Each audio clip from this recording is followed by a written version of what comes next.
I never thought I'd be thankful for my paranoid tendencies, but that tiny nanny cam saved my daughter's life. Looking back, I should have seen the signs long before that rainy November evening. But grief has a way of blinding you to the obvious. My husband Mike died 3 years ago in a construction accident, leaving me to raise our daughter Emma alone. She was only 3 then, just starting to form memories, and now, at 6, she barely remembers the sound of her father's laugh or the way he'd swing her up onto his shoulders. But his mother, Patricia, never let us forget him, or rather, never let me forget that I wasn't good enough to raise his child. Emma needs a proper family environment, Patricia would say during our mandatory Sunday dinners, her eyes sharp as she watched my daughter eat. A child needs structure and discipline. You're too soft with her, Olivia. I bite my tongue, reminding myself that Emma deserved to know her grandmother, that this was her last connection to Mike. But something changed last month when I started dating again. Patricia's passive-aggressive comments turned into outright hostility. "Already forgotten my son, have you?" She spat one evening after Emma innocently mentioned meeting my new boyfriend David at the park. I suppose 3 years is long enough for some people to move on, but real love lasts forever. Emma's lower lip trembled at her grandmother's tone, and I saw her shrink into herself, something she'd been doing more and more lately during our visits.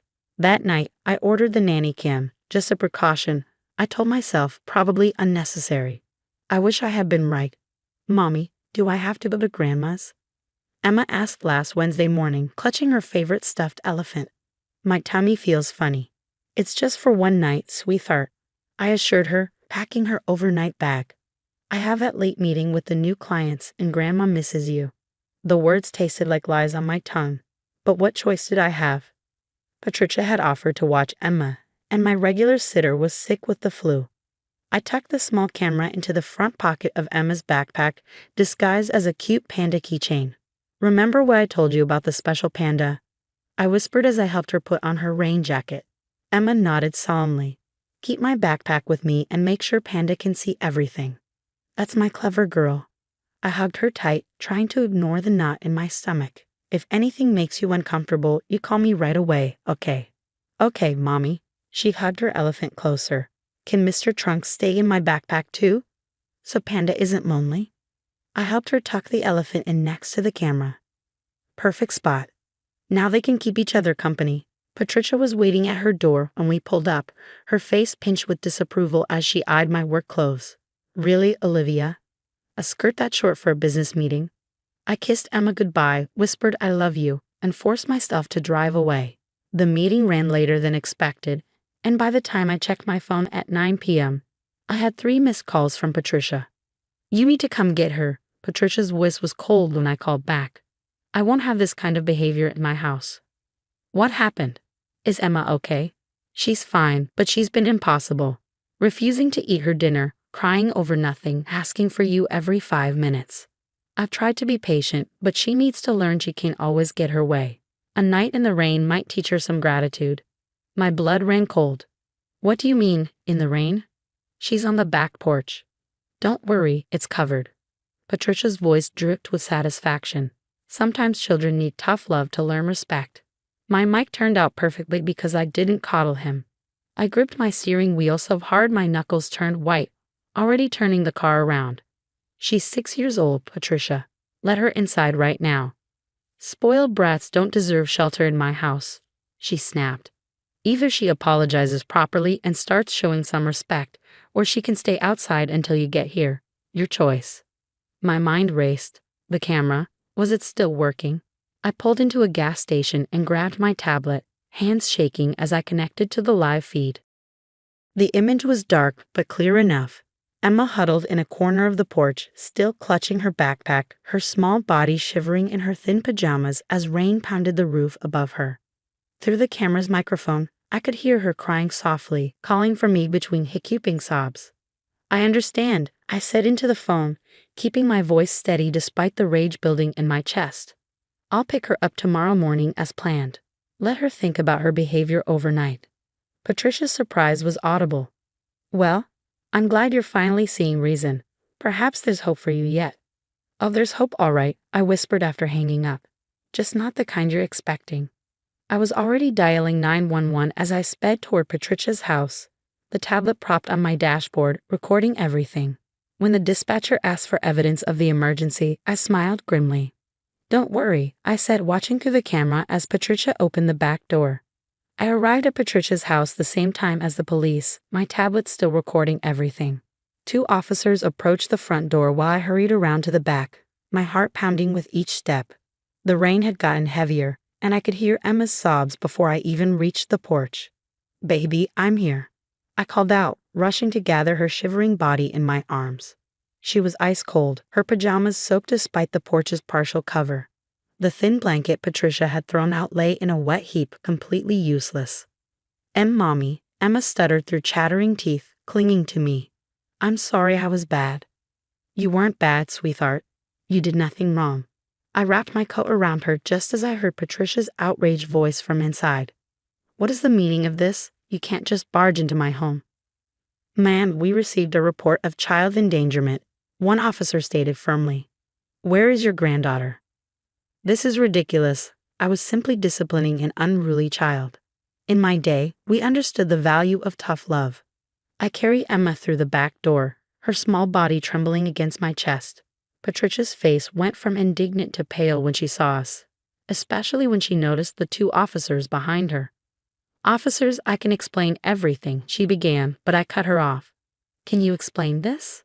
I pulled out my tablet, playing the footage from the last 2 hours. The crystal clear audio captured every cruel word, every sob, and most damningly, Patricia's voice saying, "Spoiled brats don't deserve shelter in my house." The female officer's expression hardened as she watched. "Ma'am, how long was the child outside?" "Only a few minutes," Patricia protested, but the timestamp on the video proved otherwise. She was being impossible. Refusing to eat a dinner I slaved over, crying for her mother like a baby. "The dinner?" I interrupted, my voice shaking with rage. "You mean the shrimp scampi you forced her to eat, even though she told you she's allergic to shellfish?" Patricia's face reddened. "She's lying about that allergy. Mike never had any food allergies. It's in her medical records," I spat, pulling up the documents on my phone. "The same records I gave you 3 months ago, along with her EpiPen, which I noticed isn't in her backpack anymore." The male officer stepped forward. "Where is the EpiPen, ma'am?" Patricia's composure cracked. I threw it away. It's just Olivia being overprotective again. She's turned my granddaughter into a weak, whining. That's enough. The female officer pulled out her handcuffs. "Patricia Wilson, you're under arrest for child endangerment and reckless endangerment of a minor." "You can't be serious." Patricia shrieked as the officer began reading her rights. "I was disciplining my granddaughter. I have rights. She's my son's child." "Your son," I said quietly, holding Emma closer, "would be ashamed of you right now." Patricia lunged toward us, making Emma whimper in fear. "How dare you? You've poisoned her against me, turned her soft just like you. Mike would never." "Mike," I cut in, my voice steel, "took Emma to get her allergy testing himself. He's the one who insisted on carrying an EpiPen in every car, every bag. He knew Patricia. He knew and he protected her. While you," I shook my head, feeling Emma's shivers finally starting to subside. "You just proved you never cared about protecting her at all." As the officers led Patricia away, she kept screaming about her rights as a grandmother, about how she'd fight this in court. But I wasn't worried. The nanny cam had captured everything, not just from tonight, but from every visit over the past month. The subtle cruelty, the psychological manipulation, the constant attempts to turn Emma against me. The paramedics arrived shortly after, checking Emma over thoroughly. Apart from being cold and frightened, she was physically okay. Thank God I'd arrived before she had a chance to eat any of the shrimp. "Mommy," Emma whispered as the paramedic wrapped her in a warm blanket. "Do I still have to come to Grandma's house?" "No, baby." I kissed her forehead, feeling tears stream down my face. "Never again." "Good." She huddled closer. She said Daddy would be mad at me for being weak, but Daddy always said I was strong. Your daddy was right. I choked out, remembering how Mike had always celebrated Emma's gentle heart, her creativity, her emotional intelligence. "You're the strongest, bravest girl I know." Later that night, as Emma finally slept safely in her own bed, I sat in my living room with Detective Sarah Martinez. watching the full month's worth of footage from the nanny cam. Each clip revealed something worse. Patricia throwing away Emma's asthma inhaler because only weak children have breathing problems, forcing her to sit at the table for hours until she ate foods she was allergic to, berating her for crying when she talked about missing her father. "You have a solid case here," Detective Martinez assured me, taking detailed notes. "Between the footage, the medical records, and tonight's incident, no judge is going to let her anywhere near your daughter again. We'll be pushing for felony charges." I nodded, my hand clenched around my phone where there were already 6 voicemails from Patricia's sister, demanding I drop the charges. What about her threats to fight for grandparents' rights? The detective's smile was grim. After endangering a child with known medical conditions and leaving her out in near-freezing rain, she'll be lucky if she's not facing serious jail time. As I watched her leave, I felt a weight lift from my shoulders. For 3 years, I tolerated Patricia's abuse, telling myself it was best for Emma to know her father's family. Now, I realized the best thing I could do for Emma was protect her from toxic people, even if those people shared her blood. The courthouse was packed 3 months later for Patricia's sentencing. My lawyer had advised me not to bring Emma, so she was safe at school, working on an art project with her class. Throughout the trial, Patricia had maintained her innocence, claiming she was just old school in her discipline methods. But the evidence was undeniable. "Your Honor," the prosecutor said, standing to deliver her final statement, "the footage we've seen isn't just about one night in the rain. It shows a pattern of deliberate child endangerment, including withholding necessary medical devices, forcing a child to eat known allergens, and psychological abuse." Patricia sat stone-faced at the defendant's table, her designer outfit and perfectly coiffed hair a stark contrast to the handcuffs on her wrists. She hadn't looked at me once during the proceedings. "Mrs. Wilson," Judge Henderson began, his voice heavy with disapproval. "I've been presiding over family court cases for 20 years, and rarely have I seen such a calculated attempt to harm a child under the guise of discipline." Patricia finally spoke up, her voice quivering. "Your Honor, everything I did was out of love for my granddaughter. My son would be horrified." I interrupted, standing up when the judge nodded for me to speak. "I found Mike's journal last month. He wrote about his own childhood, about how he promised to never treat his children the way you treated him." I pulled out the worn leather notebook, the one I discovered in Mike's old workshop. "He knew exactly who you were, Patricia. He just never got the chance to protect Emma from you himself." The judge cleared his throat. "Mrs. Wilson, this court sentences you to 3 years in prison for child endangerment and reckless endangerment of a minor. Additionally, a permanent restraining order will be put in place. You are never to contact your granddaughter or her mother again." As the gavel struck, Patricia finally broke. "She's all I have left of my son," she wailed as officers approached to lead her away. "You can't keep her from me. I'm her grandmother." "No," I said quietly, though my voice carried in the hushed courtroom. "You're just the woman who tried to hurt my daughter.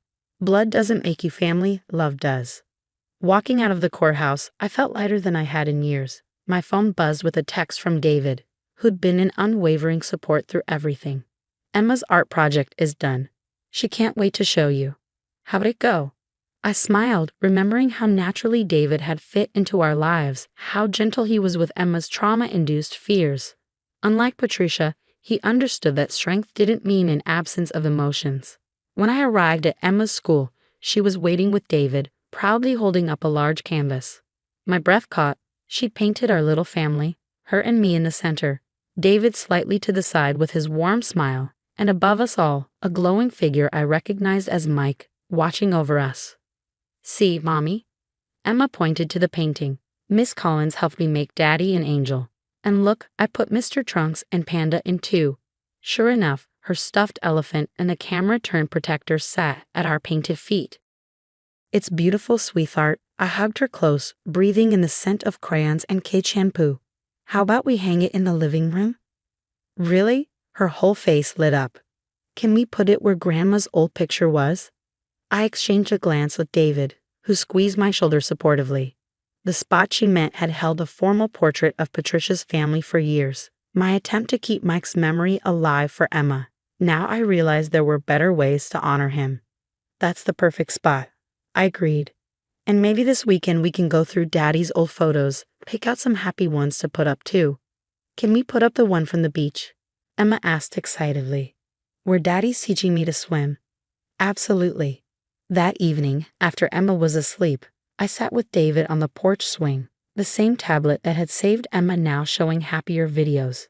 Mike teaching her to walk, Emma's first words, the day she learned to ride a bike. I've been thinking, David said softly, watching a clip of Mike and Emma dancing in the rain. Proper rain gear on, both of them laughing. Maybe we could start a foundation, help other parents spot the signs of abuse from family members. So many people stay quiet because it's family. I leaned against him, thinking of all the red flags I'd ignore because Patricia was family. That's a wonderful idea. We could provide cameras, legal support, and therapy, he added. For kids and parents. Speaking of which, how's Emma doing with Dr. Torres? Better every week. She's starting to understand that what happened wasn't her fault. I smiled as a new video started. Emma's 5th birthday, Mike singing off-key while she giggled. She's so much like him, you know, strong in all the ways that matter. David kissed my temple, just like her mom. Inside, Emma's nightlight cast a warm glow through the house, and her new painting washed over us all. A reminder that family isn't about blood or obligation. It's about love, protection, and the courage to stand up for what's right.